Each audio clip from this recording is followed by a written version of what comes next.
You'll notice that you have an oblique cross-section of a 2D NPR, and that cross-section is going to define a volume view that you can activate. So to switch to the volume view, you can click on F2 on your keyboard, and it'll simply change to the volume view, and you'll notice that the cut plane is located on the same location, giving you a volume cross-section of the data set.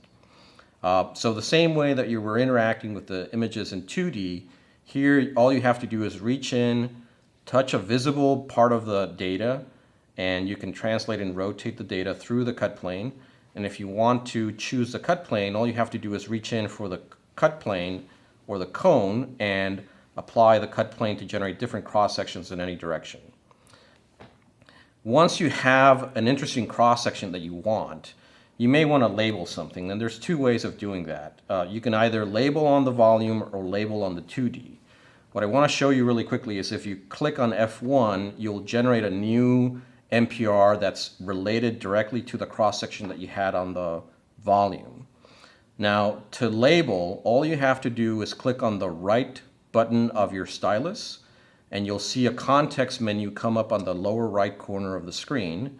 You press with the front button on the bookmarking button, and now your interaction information panel is telling you that you're bookmarking.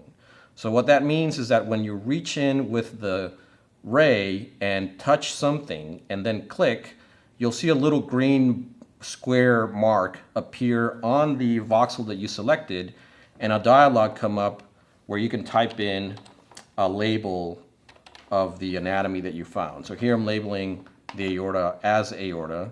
You click OK, and you'll see a little label that's spatially registered to what you want to.